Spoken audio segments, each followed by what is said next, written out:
Olá a todos, sejam bem-vindos, queridos e queridas, a mais um vídeo no nosso canal.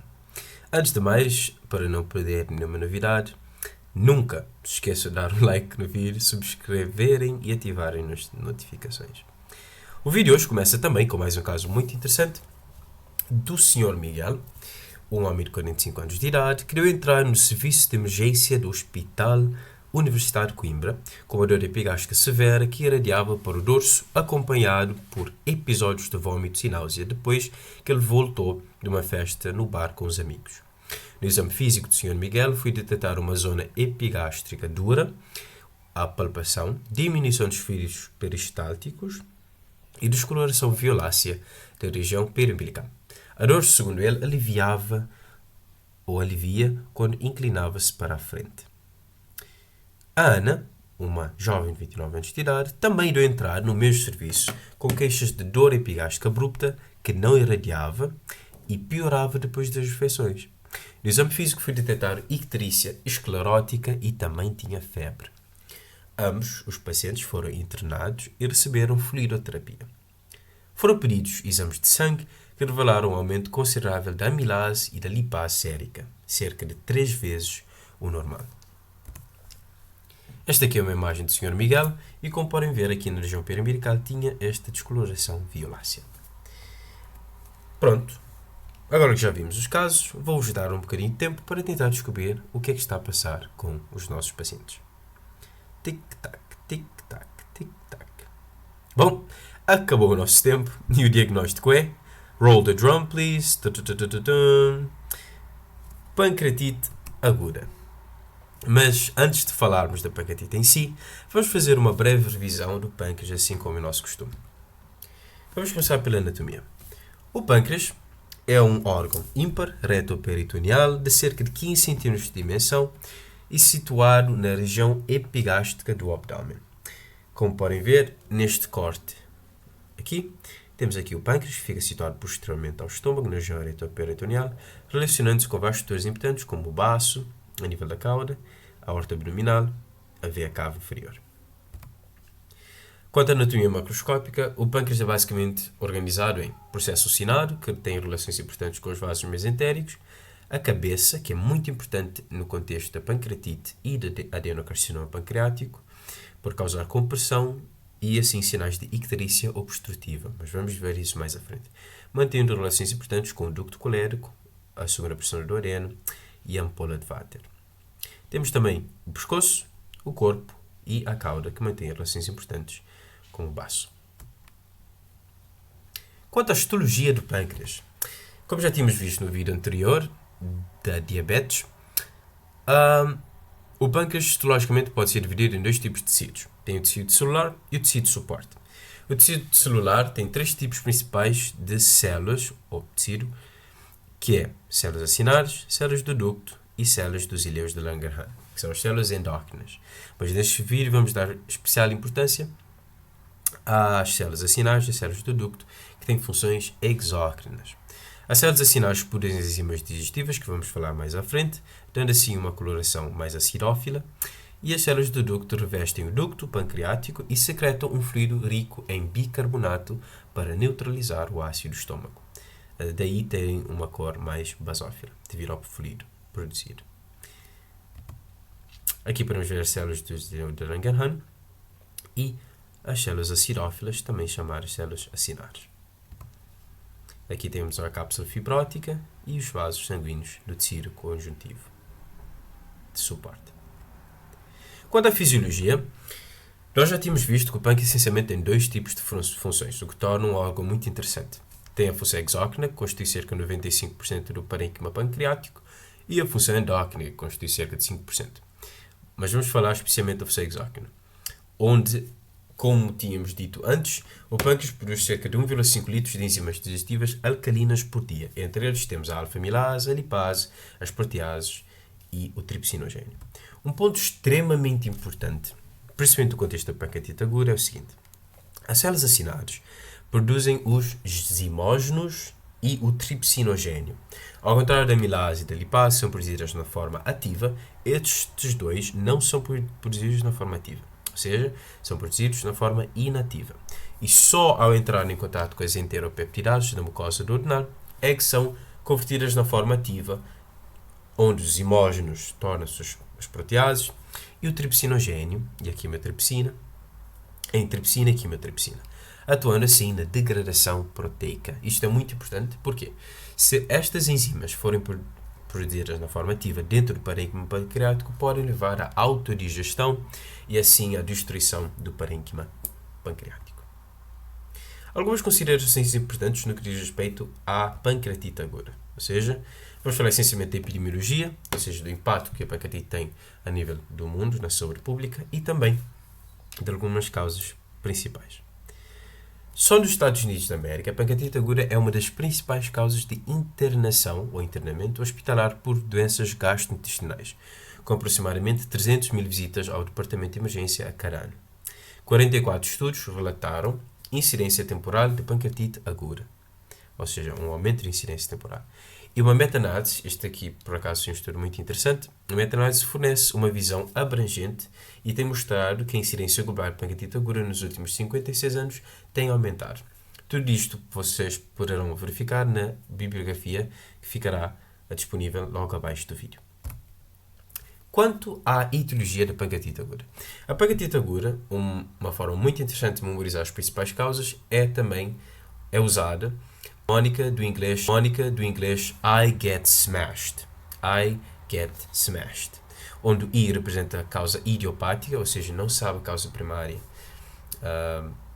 Não sabe exatamente qual é a causa primária. Temos os gallstones, ou também chamados de pedras vesiculares, ou litíase biliar. Temos também o etanol, que é o álcool. Trauma, scorpion sting, isto por acaso é muito interessante. Por exemplo, se recebemos uma picada do escorpião, o veneno pode levar a pancreatite aguda. Temos também o mumps, ou vírus da papeira, pode ter causas autoimunes, pode ser causada por uso de esteroides e também por situações de hipercalcemia ou situações que causem hipercalcemia ou hipertriglicidemia. Também temos causas iatrogénicas, por exemplo, ao realizar a colangiopancreatografia retrógrada endoscópica, também chamada de CPRE, daí o E, e também podem ser causadas, por exemplo, por uso de determinados tipos de fármacos, como os antivirais, no tratamento do HIV, e sulfonamidas, que são um grupo de antibióticos. Aqui temos uma imagem basicamente a mostrar como é que a pancreatite biliar ocorre, que é uma das principais causas. Temos a biliar e a alcoólica, e aqui temos sempre o impactamento do ducto biliar comum, levando assim à inflamação do tecido pancreático. Quanto à fisiopatologia, bom, já temos uma visão geral, já percebemos a anatomia do pâncreas, já sabemos em termos histológicos as células principais no que diz respeito à produção de enzimas digestivas, já falamos das próprias enzimas digestivas no contexto fisiológico e também já vimos qual o impacto, alguns dos impactos da pancreatite aguda e como é que tem-se aumentado ao longo do tempo e também as principais causas através da mnemónica I get smashed. Mas vamos agora ver exatamente o que é que ocorre para que haja a pancreatite aguda. Ou, em outras palavras, vamos falar da fisiopatologia. Pronto. A pancreatite aguda é o quê? É a inflamação do pâncreas. A expressão IT, a terminação IT, normalmente sempre refere a inflamação. Nós já tínhamos visto anteriormente que as células acinares produzem os imógenos e o tripsinogênio na forma inativa. Se este mecanismo aqui não ocorrer, vamos ter processos de autodigestão do parênquima pancreático, levando assim a inflamação e hemorragia. Ou seja, a tripsina e a quimiotripsina, por exemplo, se não houver mecanismos de inibição como o SPINK1, que é um dos mecanismos que as pessoas têm a atribuir ao desenvolvimento da pancreatite aguda, que acaba por levar a uma súbita ativação dentro do parênquima pancreático, leva assim à autodigestão pela quimiotripsina e a tripsina do parênquima, ou também por obstrução, por um cálculo biliar, como já tínhamos visto na pancreatite biliar. Por que é que isto é mau? A ativação intrapancreática, de enzimas pancreáticos leva à proteólise e à lipólise do tecido pancreático. Assim vamos ter destruição do mesmo. Isto acaba por causar o quê? Vamos ter uma atração de células inflamatórias, por exemplo, neutrófilos e macrófagos, que vão produzir citocinas e estes aí vão piorar a situação, causando assim uma situação de inflamação aguda. E pronto, já vamos ter o processo que já tinha dito antes, que é a da inflamação. Ou seja, resumindo, vamos ter processos de ativação de enzimas digestivas dentro do tecido pancreático, ou seja, intraparenquimal. E isso vai fazer com que haja destruição através da proteólise e lipólise, atraindo células do sistema imunológico, que vão produzir mais citocinas, piorando assim a situação de inflamação, causando os sinais de inflamação, como por exemplo edema, dor, etc. Isto aqui vai fazer o quê? Pela destruição do tecido pancreático, vamos ter liberação da lipase para a corrente sanguínea, que é uma das enzimas que nós já tínhamos falado antes. A lipase, então, vai ser detectada em termos laboratoriais, mas isto é mau. Porquê? Porque com o passar do tempo, vamos ter processos de quebra de triglicerídeos, como já vos tinha dito, a lipólise dentro do parênquima, que vão ser convertidos em ácidos gordos. E estes aqui, por entrar em contato com o cálcio, vamos ter formação de necrose por saponificação, que é uma das principais complicações da pancreatite aguda. Neste slide aqui podem ver, em termos macroscópicos, a expressão necrose por saponificação é porque tem a aparência de sabão, entre aspas, e a necrose basicamente é o quê? É quando há morte celular ou morte celular não programada, que é diferente do que acontece, por exemplo, na apoptose. Quanto às complicações da pancreatite aguda, nós já vimos a necrose, certo? E esta aqui faz parte de uma das complicações. Mas antes disso, vamos dar 2 passos atrás, que é o quê? As complicações podem ser agrupadas essencialmente em locais e sistémicas. As locais são o quê?